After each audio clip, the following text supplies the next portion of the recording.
unlearning to learn. It is not where you are, but what you do that matters.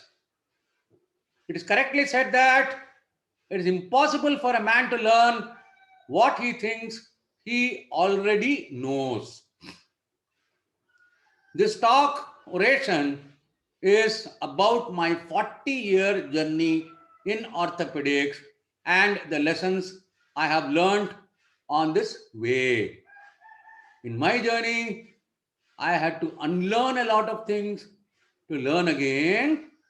And this happened because my life passed through three stages: one as a surgeon, one as a prisoner, and one as a teacher. During my surgical period, I was a prolific AO man and fixed everything that moved, was a surgeon.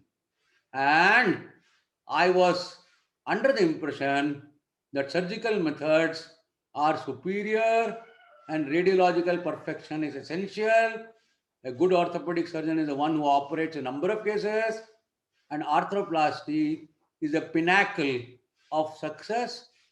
AO is the best thing that happened to fracture management, and fellowships in high-tech hospital is essential to learn modern orthopedics. Sophisticated diagnostic tools like CT and MRI made your diagnosis accurate. Then there was a sea change. I was a convict prisoner, and for 13 years, I had to treat patients without facilities, without an OT. And here, the lessons I learned were quite different. And I realized that many of my previous teachings and learnings were wrong. I found the magic of remodeling and the pleasures of watching nature do its miracles without metal.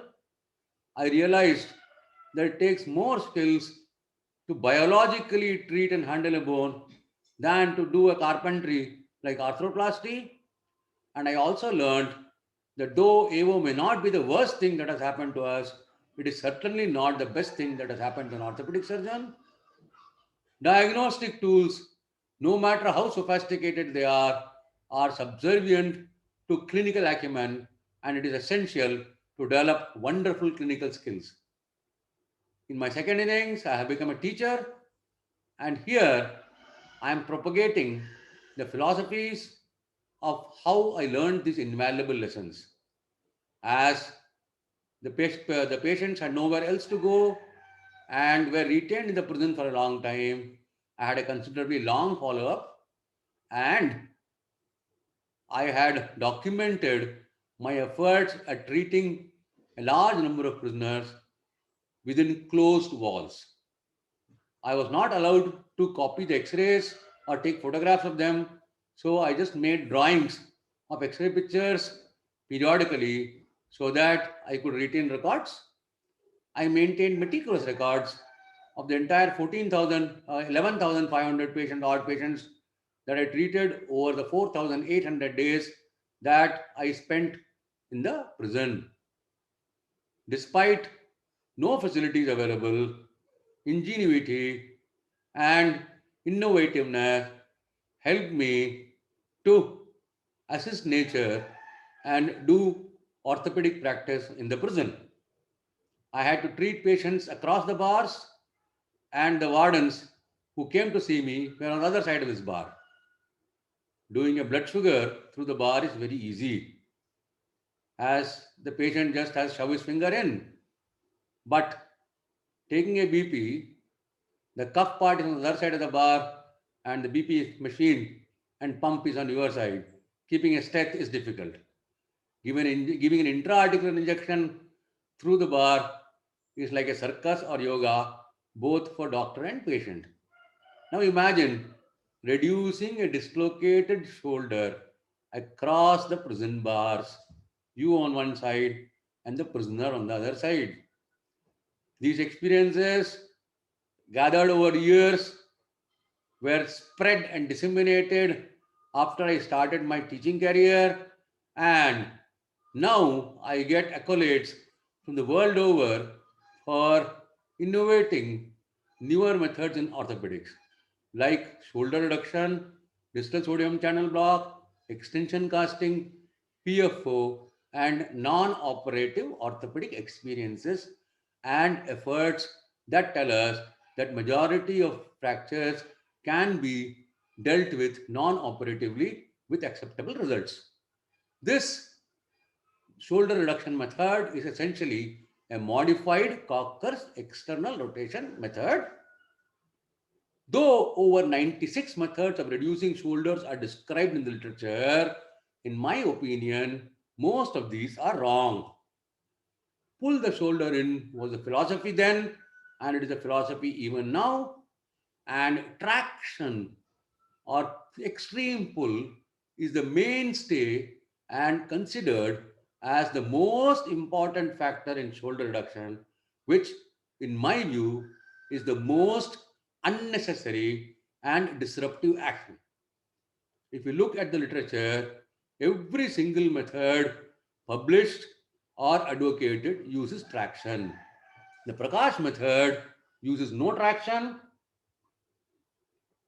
no assistant, no sedation, no analgesia. It's an outpatient procedure. The patient is made to sit on a chair or a stool with the back to the wall, scapula is stabilized, holding the forearm, using the elbow as a lever.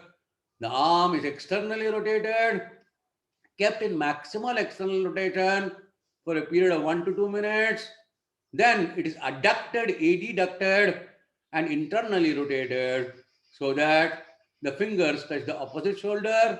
No clicks, no clunks, only a smiling, grateful patient after this maneuver and method. This soon became extremely appreciated and was popular and famous the world over. Though I had difficulty in getting it published initially because this is what was the response of Indian Journal of Orthopedics, who said it is a useless method and they said it's not possible to work. They made fun of me in conferences. You can see the program where they have talked about L. Prakash method hype. Is it a good method? But then gradually, people started doing it in numbers, and every time they reduce the shoulder sans complication, sans trouble without analgesia or anesthesia, they used to send me messages. Here's a message from a French surgeon who says that in 250 years, such a reduction method has not come.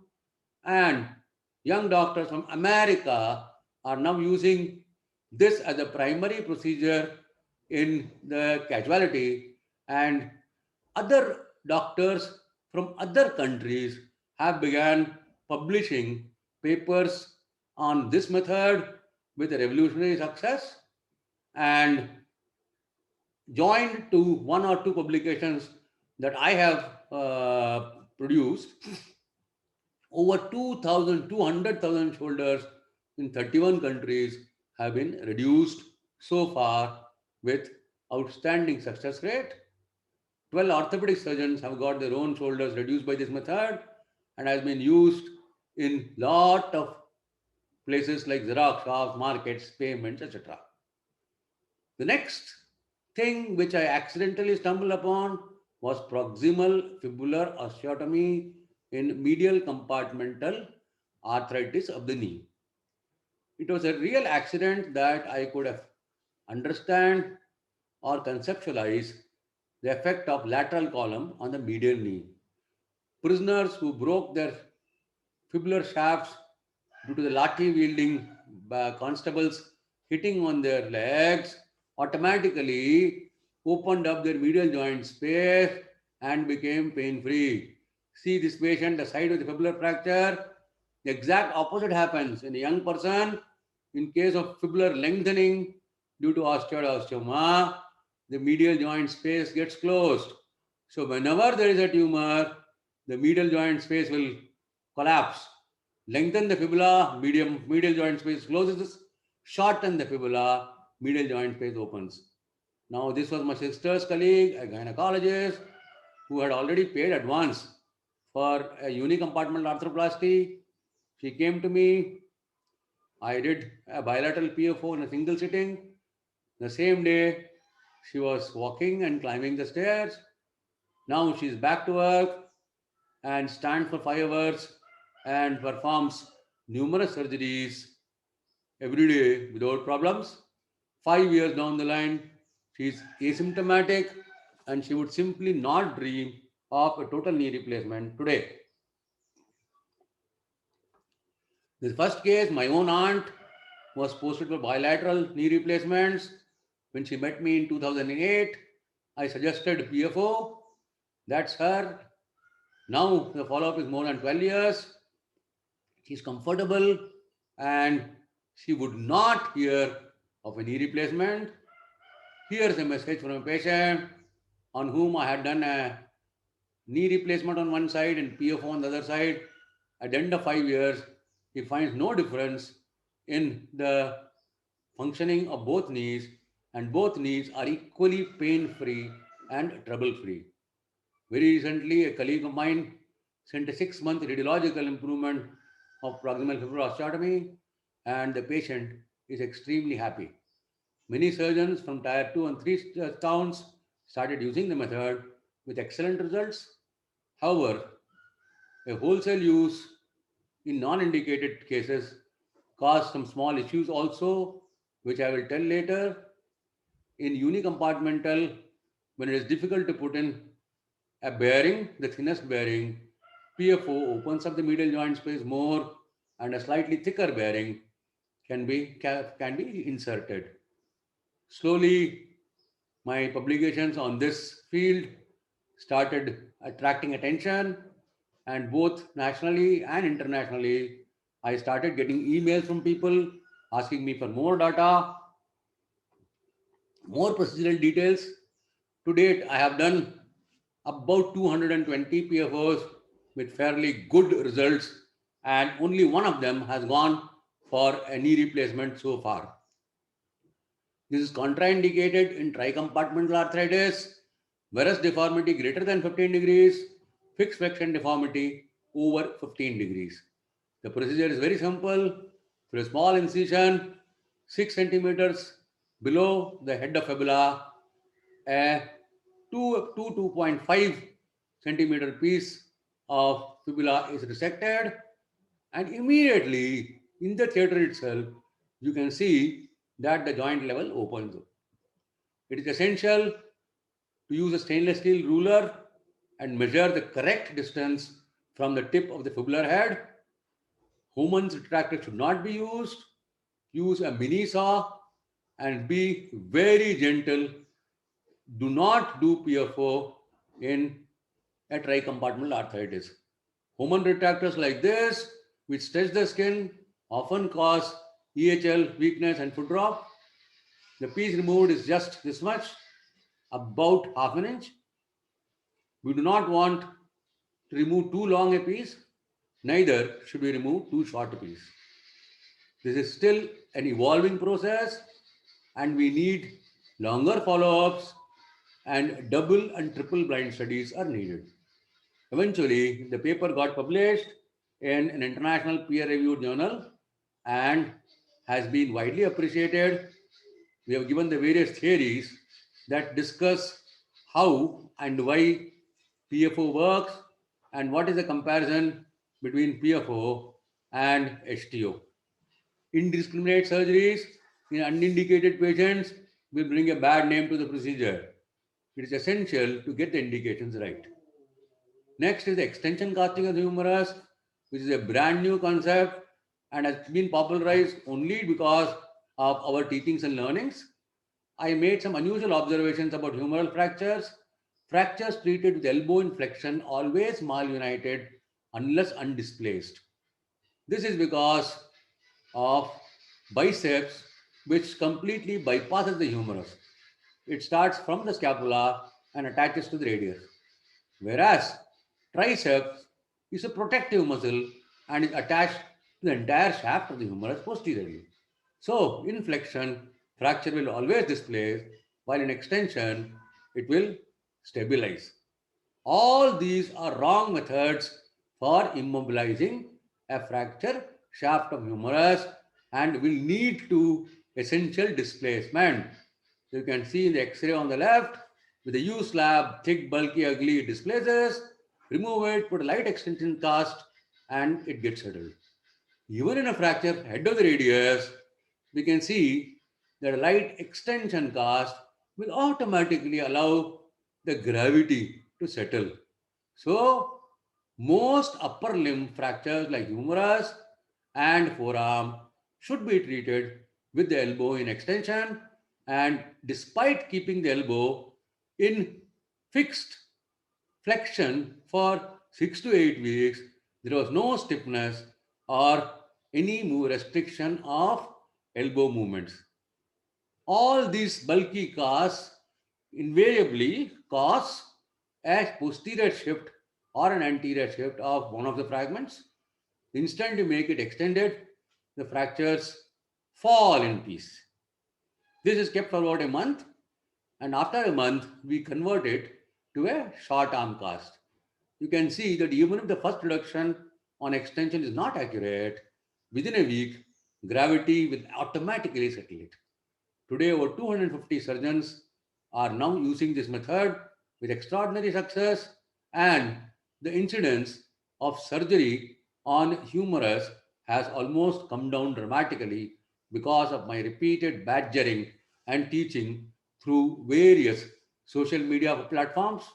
The patient is encouraged to raise the hand in a rifle stock form to avoid swelling of the wrist, fingers, and hand. And we can see that rapid movement causes early callus formation.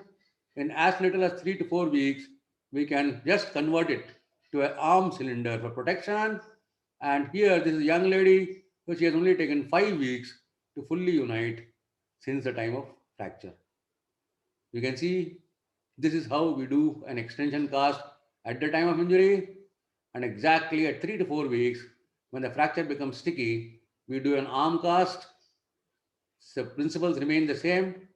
Full extension of the elbow at the time of fracture, convert to arm cast when the fracture becomes sticky. You can see longer the fractures, more oblique, more spirals, combinations, more grotesque or ghastly the X-ray looks, better and faster the callus forms, and union takes lesser time. If we stop treating the X-rays and trying to get excellent fixation with screws and plates, we will always get excellent results as in the patient above. And you can see that within 2 weeks of plaster removal, the hand is normal.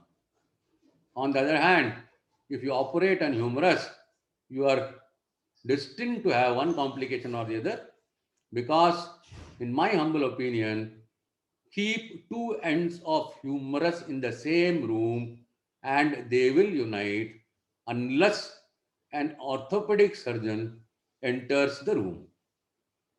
Once you operate on humerus, it either unites or does not unite, and once it does not unite, it needs repeated efforts to make it unite.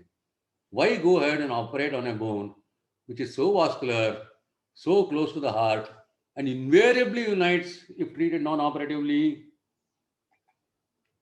Here is where I think the modern teaching and AO methods are wrong. The X ray on the left with a simple cast shows a profuse callus, and the X ray on the right in a segmental fracture shows a disaster. So, moral of the story, keep two ends of humerus in the same room and they will unite until the orthopedic surgeon enters the room. The extension principle also works for forearm fractures as flexion displaces and gravity corrects. We can see that a practically undisplaced fracture in a young child was put in a flexion cast, and the disruptive force of the sling and elbow flexion caused an angular deformity. The instant the elbow was straightened and the cast was lightened, the fracture fell in place. If this fracture had been treated in extension cast from the beginning, the patient would have never had an angulation deformity like this. So, this is how the cast is given, and this is immediately after removal of the cast. Can you see? You can still see the cast marks in his hand. So, this is wrong. This is right.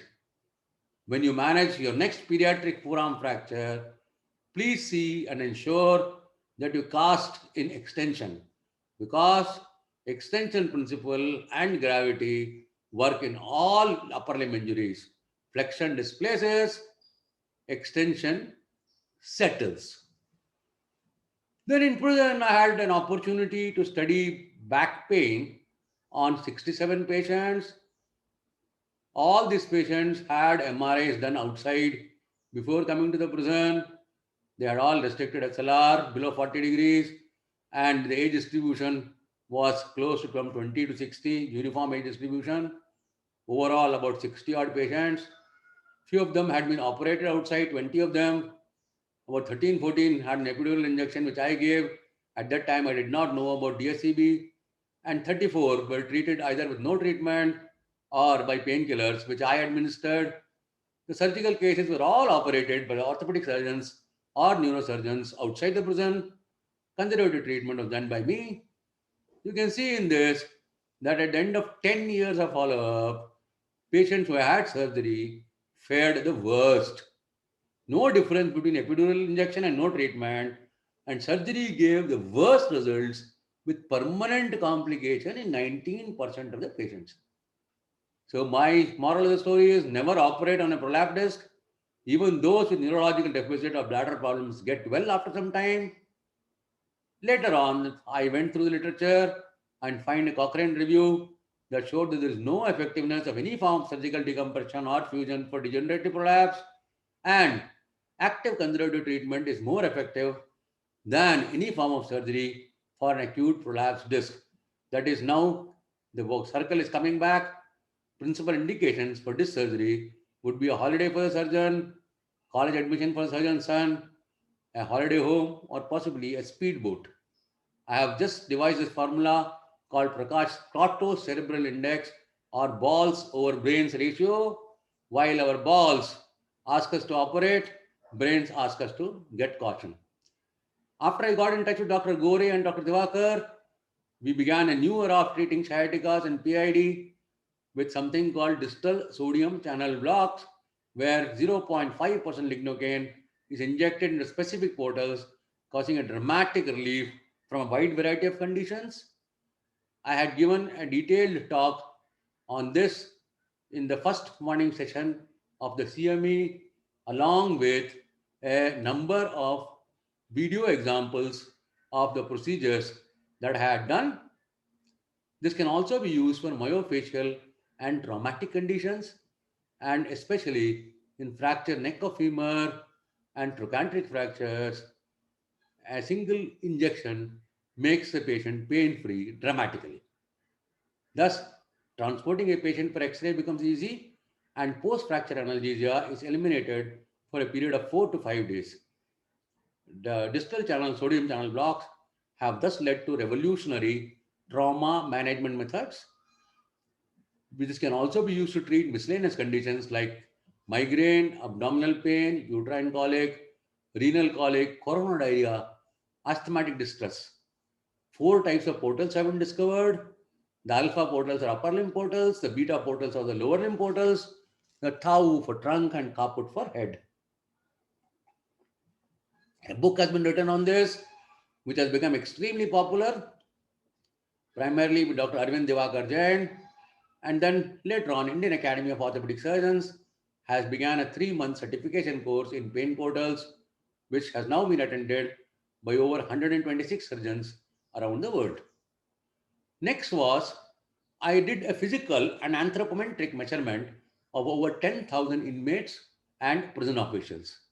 This was a study conducted in prison over 12 years, and 14,000 males, including prisoners, wardens, staff, and visiting lawyers, were treated, were measured. I just used two metal scales and measured the clinical varus valgus or neutrality.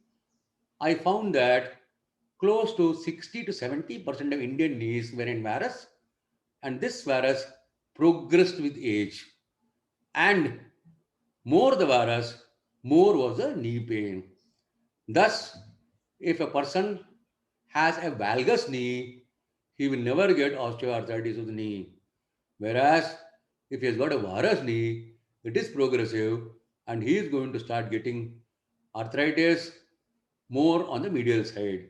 More than 50% of Indian knees have varus disposition.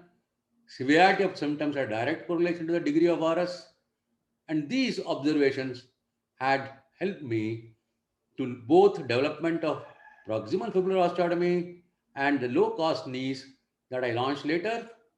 Around 4 years back, I had invented and launched a low cost knee.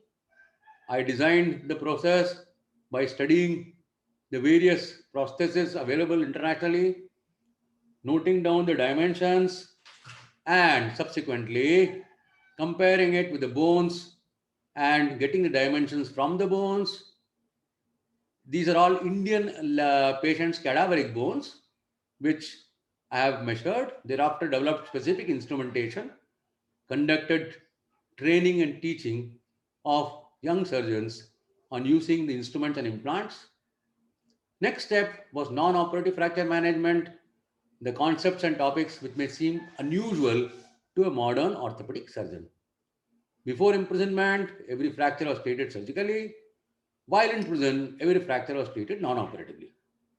What next after release and resuming practice? Once I resumed practice, I found myself in a dilemma. Philos, clavicle plate, distal femoral locking plate, specific bone specific, site specific plates had made appearance with a plethora of newer instruments and implants to fix every bone philosophy. Campbell had changed, AO had changed. So I was in a dilemma. Should I buy all the latest equipments? Should I upgrade my skill and rejoin the rat race? And these newer instruments were newfangled. Then I decided, no, the right choice for me would be to be a gardener than a carpenter in my second innings because I had now actually physically experienced the powerful biological and natural healing process of the human body. My experience is not very large. I had just treated 1,278 fractures, but the results were good. So, to make a correct decision, I went back again and read both John Charnley's book and Sarmiento's book. Reading the two books gave me tremendous confidence. I decided that though I would do arthroplasties and Ehlers-Danlos surgery, most of my fracture management will be done non-operatively. It was at this time that two great orthopedic scientists entered my life through social media and internet connections. And rest, as we say, is history. I wrote a book co-authored with Augusto Sarmiento, and this book has become now an international reference for managing fractures biologically. I gifted away my box loads of AO instruments to younger colleagues, and then I decided to treat most fractures biologically. When this lecture was sent to Sarmiento, he was extremely pleased. I have then developed a Tangari Prakash trauma system with Mario Tangari of Rome, which is a mini invasive management system with special wires and high grip clamps. This is based on the Miras philosophy, which was patented in 2004 by Mario Tangari and is a minimally invasive stitchless procedure for most close fractures where the high pull-out strength clamps can be assembled in various montages like delta or proximal humeral montage or distal femoral montage or calcaneal montage, and we can do a closed manipulation and accurate reduction with excellent stabilization of these fractures without the need of plates, screws, or any internal implants or casts or bandages. A prison leaves you with plenty of time. Though I would see two, three, four patients a day, rest of the time was free. I was a workaholic, acclimatized to working 15 hours a day. So I wrote about 25 million handwritten words and wrote 106 books. Fiction, non-fiction, crime fiction, legal thrillers, science fiction, self-help, short stories, long stories, and many other types of books and novels I wrote. My books have now been purchased for making TV serials, limited series, and movies. And hopefully, from 2023 onwards, you may be able to see a few of my stories in cinema theaters or large and short screen. Thereafter, I started learning art. I started experimenting in watercolors. No cameras or phones were available in the prison. So I decided to draw my own selfies when the selfie bug hit the world. And here is an attempt of my drawing a selfie in watercolors. And you can see that the work in art helped me to get my fingers stabilized. And later on, after my release, when I began to do my books, this talent was extremely helpful in making all illustrations for the books that I published. So I could painstakingly sit and make beautiful drawings and paintings for the books that were eventually published by me. This series helped me to also get my hand on the surgical anatomy, and I could then move on to the next stage of sculpting. So from 2 dimensions, I moved on to 3 dimensions, working with a wide range of materials: bronze, brass, plastics, plasters, and stone. I created many different types of sculptures, and this also helped me to learn, realize, and understand metallurgy. And this experiences in metallurgy helped me to cast my prototypes of the basic indigenous knee, which was now launched after my release. I also did a lot of material research. This is a latex rubber, and this is an air dyeing polymer clay called Prague clay, which can be used for making small and large models. You just mix two compounds and they'll dry off in about 40 minutes. You can mold it to any shape you want, and once it dries, it becomes like a plastic object. With this special latex, I could help make molds for casting purposes, and because latex was a natural product from the trees, it could be used for cinema and theater makeup effects, special effects, and horror effects. This also helped me to make artificial prosthetic hands and legs for 2 or 3 prisoners who were amputees and who could not afford hands. And on subsequent resumption of my teaching career, this helped me to make models for workshop. At that time in prison, I had a medical checkup and I realized that I had a triple vessel block, an HbA1c of 13.2, and gross morbid obesity. I was 91 kilos.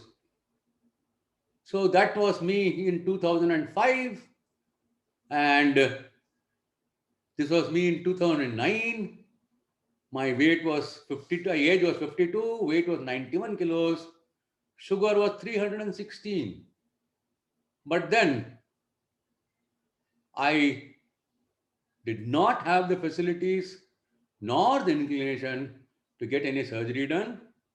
So I managed to change my lifestyle and diet. And in 6 months after I started my diet, I could lose my weight from 92 to 68, get my random sugar to 72, and HbA1c to 4.1 to 4.6. This was about a year and a half after I had started my special diet paradigm. This was in 2013. My weight had stabilized now at about 70 kilograms, and sugar was below 76, and HbA1c was below 5. This was in 2015 when I visited my alma mater in Gwalior, and I was All my diabetes disappeared, my blocks revascularized, and a second angio showed that I have no blocks. So I personally feel that rather than surgical methods of removing blocks, we must change our diet so that let nature automatically dissolve our blocks. This is my current picture, and I am non-diabetic, I am non-hypertensive, and I have no heart issues. How I achieved this? By having a special diet, avoiding grains, dairy products, and cooked food in general. Morning breakfast will consist of just a few different varieties of fruits. Morning coffee will be black, no milk, and no sugar. For lunch, I would have fresh cut salads and 120 grams of oilless grilled chicken or 125 grams of grilled fish. I would have a seasonal fruit like mango or apple at 4 p.m. along with a green tea. I'll have a pear at about 7 p.m. Key is small, frequent meals consisting of natural, uncooked food. And in the night, I would survive just on salads. I started this diet in probably 2009, and now for the last 12 years, I am following this.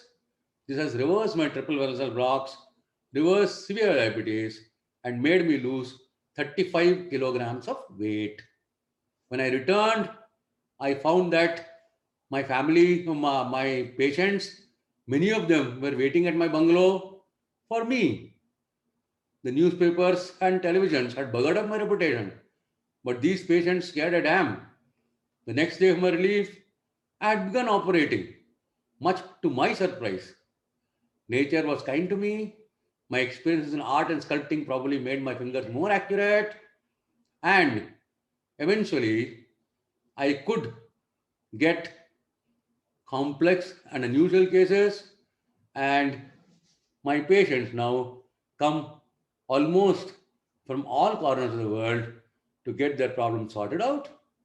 Even the newspapers covered my return to practice in Chennai after my release from the prison. So I never let my prison stay demoralize me. These days, I specialize in complex Ilizarov surgeries and arthroplastic surgeries. Since then, I have designed special ultralight aluminum alloy rings, and thereafter, I have given this technology to all manufacturers. I have managed to write about 8 books myself and co author 5 more, 6 more, making 14 books, which have now been published with the Indian Academy of Orthopedic Surgeons. The Atlas of Orthopedic Surgical Exposures, with close to 1,500 watercolor drawings done by me, has become very popular. My new book on non-operative fracture management is co-authored with the legend Augusto Sarmiento himself, and again is an international bestseller. With a few like-minded orthopedic colleagues, we have established the Indian Academy of Orthopedic Surgeons, which is a non-commercial academy for teaching and learning and publishing books, conducting courses and workshops. And it is a great pride and pleasure that Indian Academy of Orthopedic Surgeons has joined hands with ZapCon this year to conduct the CME. Each of the print book is released as a free PDF after 1 or 2 years of its release. Each day I learn many things from my colleagues whom I have gathered in many WhatsApp groups, and our team now run or manage 64 WhatsApp groups with over 12,000 surgeons. To date, we have now launched close to 42 orthopedic video teaching DVDs by surgical demonstrations from the best surgeons in the country, and the Academy has conducted about 5 courses for orthopedic surgeons the world over. Slowly, our work is being recognized internationally. This is a paper, I think, from France or Germany. Now, I plan to start an orthopedic museum based on my implant collection, and I have asked all my orthopedic colleagues to contribute implants for this work. As we near the end of our talk, I just want to conclude the following. Number one, it is not where you are that matters. What matters is what you do. Above is a large sculpture that I have made in the prison that went into the record book. Conclusion, they can take away your liberty. Only you can take away your freedom. They can imprison your body. Only you can imprison your mind. A physician is never off duty. He is there 24/7, 365, and whenever he sees an emergency, he has to handle them. Keep meticulous records and refresh them because records tell you how correct and how incorrect you were in life. Keep smiling, for no trouble lasts forever. The rainbow is certainly out there. Once again, I take this opportunity of thanking the organizers and end by a pristine message that 85% fractures can be managed conservatively and procedures like PFO should be tried out in proper cases before rushing into arthroplasties, UKA, or total knee. We must achieve synergy with nature, assisting natural healing, than compete with nature and try to bypass nature. Once again, I thank the organizers for giving me this wonderful opportunity and thank you all for listening to me. Thank you.